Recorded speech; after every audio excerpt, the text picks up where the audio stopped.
বাংলাদেশে আর চলতে দেওয়া যাবে না। কথা পরিষ্কার।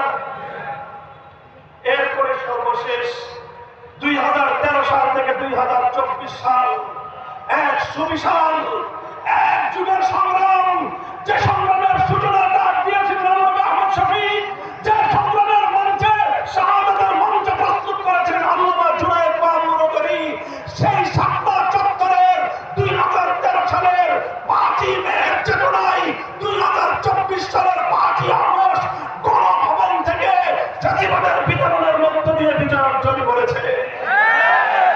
সুতরাং 24-এর চেতনায় ফ্যাসিবাদ বিরোধী আন্দোলন এবং সংগ্রামের চেতনা থেকে যারা হেফাজতের শাহাদাতের রক্তের দাগ মুছে ফেলতে চায়, যারা আল্লাহর পয়গম্বরের সত্যিকার আশিক নবী উম্মতের রক্তের দাগ মুছে ফেলতে হয়, তাদের ইতিহাস বাংলার মাটি থেকে মুছে ফেলতে হবে, মুছে ফেলতে হবে।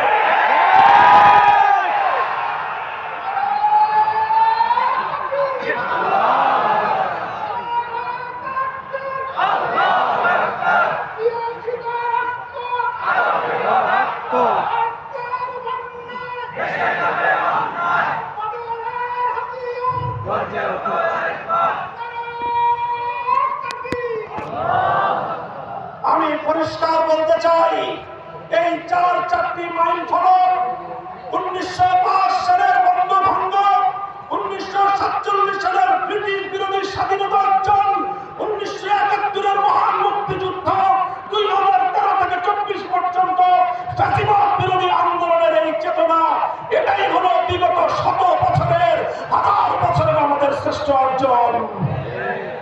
এই অর্জনকে যদি কেউ নেগলেক্ট করতে চায়, ওর জিব্বা টিনে ছেড়ে ফেলে দিতে পারবেন আপনারা।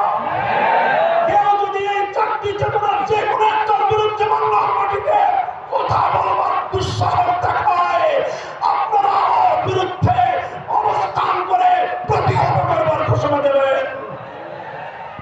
নাম উল্লেখ করলাম না, অনেকে অনেক নামে আখ্যায়িত করে।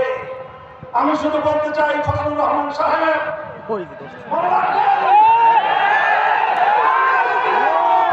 হিসেবে থাকি না।